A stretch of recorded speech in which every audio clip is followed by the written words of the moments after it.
Corporate Governance, GCG, merujuk pada seperangkat prinsip, nilai, dan praktik tata kelola perusahaan yang baik. Konsep ini bertujuan untuk memastikan bahwa perusahaan dijalankan dengan cara yang transparan, adil, dan bertanggung jawab, dengan memperhatikan kepentingan semua pemangku kepentingan yang terlibat. Good Corporate Governance, GCG, adalah seperangkat prinsip dan aturan yang digunakan untuk mengelola dan mengawasi perusahaan agar dapat berjalan secara transparan, adil, dan akuntabel demi kepentingan semua pemangku kepentingan, stakeholders, seperti pemegang saham, karyawan, pelanggan, dan masyarakat. Prinsip-prinsip ini bertujuan untuk meningkatkan kinerja perusahaan sekaligus memitigasi risiko penyalahgunaan wewenang dan meningkatkan kepercayaan publik. OECD, Organization for Economic Cooperation and Development, model atau prinsip OECD dalam corporate governance adalah panduan internasional yang diadopsi oleh banyak negara untuk membentuk dan memantau sistem tata kelola perusahaan yang baik. Model ini diterbitkan pertama kali pada tahun 1999 dengan tujuan untuk mendorong standar global yang dapat meningkatkan transparansi, akuntabilitas, dan perlindungan terhadap hak-hak pemangku kepentingan. Berikut adalah kaitan antara Good Corporate Governance dan prinsip OECD model. 1. Transparansi. Prinsip OECD menekankan pentingnya transparansi dalam laporan keuangan dan informasi yang relevan bagi para pemangku kepentingan. Prinsip ini bertujuan agar informasi yang disampaikan kepada publik akurat, tepat waktu, dan dapat dipercaya. Dalam konteks GCG, transparansi adalah salah satu pilar yang sangat penting agar seluruh proses bisnis perusahaan dapat dipantau dan dipertanggungjawabkan oleh pihak-pihak yang berkepentingan. 2. Akuntabilitas. OECD menegaskan bahwa perusahaan harus memiliki sistem pengawasan dan akuntabilitas yang jelas. Setiap pihak yang terlibat dalam manajemen perusahaan harus dapat dipertanggungjawabkan atas tindakan mereka. Ini sejalan dengan prinsip GCG yang menekankan pada pengelolaan perusahaan yang bertanggung jawab dan memiliki mekanisme untuk mengevaluasi kinerja serta keputusan yang diambil. Ketiga, keadilan, fairness. Prinsip OECD mengharuskan perusahaan untuk memperlakukan semua pemangku kepentingan secara adil. Ini termasuk hak-hak pemegang saham minoritas yang harus dilindungi dan diberikan perlakuan yang setara. Dalam Good Corporate Governance, prinsip keadilan mengedepankan perlindungan hak-hak semua pemangku kepentingan, serta memastikan keputusan yang diambil tidak merugikan pihak tertentu. Keempat, tanggung jawab sosial dan lingkungan.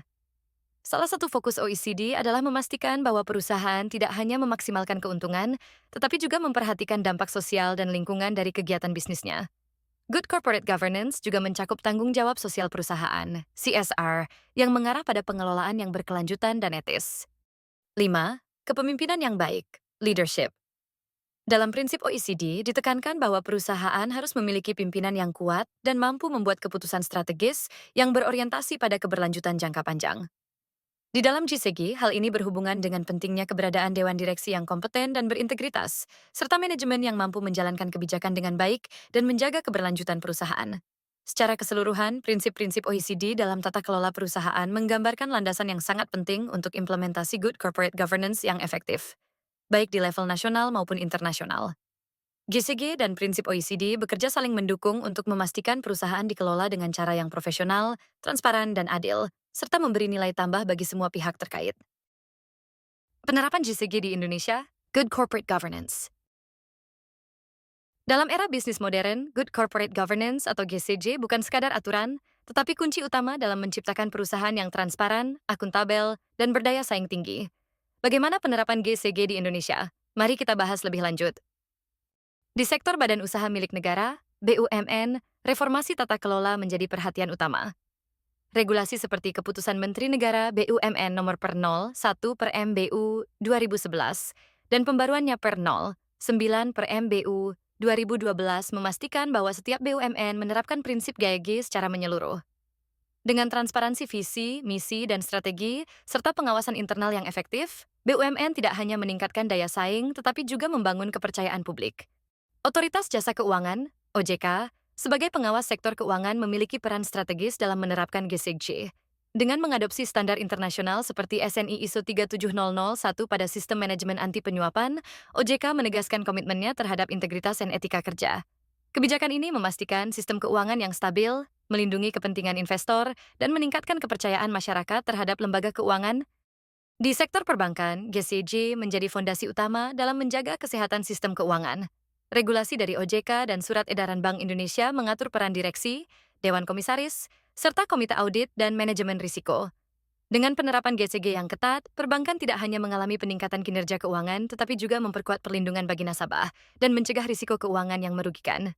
Penerapan Good Corporate Governance di Indonesia telah memberikan dampak besar bagi sektor bisnis dan perekonomian. BUMN lebih efisien dan kompetitif. OJK semakin kredibel sebagai pengawas keuangan, dan sektor perbankan menjadi lebih transparan serta stabil. Sinergi antara regulasi, pengawasan, dan budaya korporasi yang baik adalah kunci utama menuju perekonomian yang inklusif dan berkelanjutan. Mari bersama mendukung penerapan GCG untuk masa depan bisnis yang lebih baik. Good Corporate Governance, GCG, adalah sistem pengelolaan perusahaan untuk memastikan transparansi, akuntabilitas, dan perlindungan bagi pemangku kepentingan. Menurut Maharani dan Soewarno, 2018, GCG terdiri dari dua mekanisme. 1. Mekanisme eksternal dipengaruhi oleh pihak luar seperti investor, auditor, kreditor, dan lembaga hukum. 2. Mekanisme internal, Hatane et al. C. 2019, meliputi kepemilikan institusional, saham yang dimiliki oleh institusi seperti pemerintah dan lembaga keuangan untuk meningkatkan pengawasan terhadap manajemen. Kepemilikan manajerial, saham yang dimiliki oleh manajemen perusahaan untuk mengurangi konflik kepentingan. Komisaris independen, mengawasi dan memberi nasihat kepada direksi agar GCG berjalan efektif.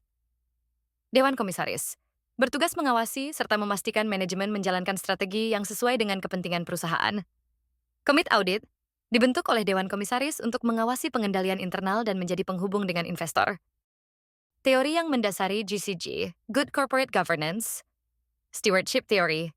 Teori stewardship adalah teori yang menggambarkan situasi di mana para manajer tidaklah termotivasi oleh tujuan-tujuan individu, tetapi lebih ditujukan pada sasaran hasil utama mereka untuk kepentingan organisasi. Sehingga teori ini mempunyai dasar psikologi dan sosiologi yang telah dirancang, di mana para eksekutif sebagai steward termotivasi untuk bertindak sesuai keinginan prinsipal. Selain itu, perilaku steward tidak akan meninggalkan organisasinya, sebab steward berusaha mencapai sasaran organisasinya. Pengaplikasian stewardship theory dalam GCG. Kepemimpinan visioner. Membangun budaya perusahaan yang kuat dengan manajemen yang bertanggung jawab dan memiliki komitmen tinggi terhadap keberlanjutan bisnis. 1. Otonomi manajemen. Memberikan kebebasan lebih kepada eksekutif dalam mengambil keputusan strategis tanpa pengawasan yang berlebihan. 2. Hubungan kepercayaan. Mengedepankan komunikasi terbuka dan hubungan yang baik antara pemilik, manajemen, dan pemangku kepentingan lainnya. 3. Pemberdayaan karyawan. Mendorong keterlibatan karyawan dalam pengambilan keputusan untuk menciptakan loyalitas dan tanggung jawab yang lebih besar terhadap perusahaan. Agency Theory. Agency Theory merupakan teori yang dikemukakan oleh Jensen dan Mikling tahun 776, menguraikan hubungan antara pihak prinsipal dan agen, di mana prinsipal adalah pihak yang memberikan mandat kepada pihak agen.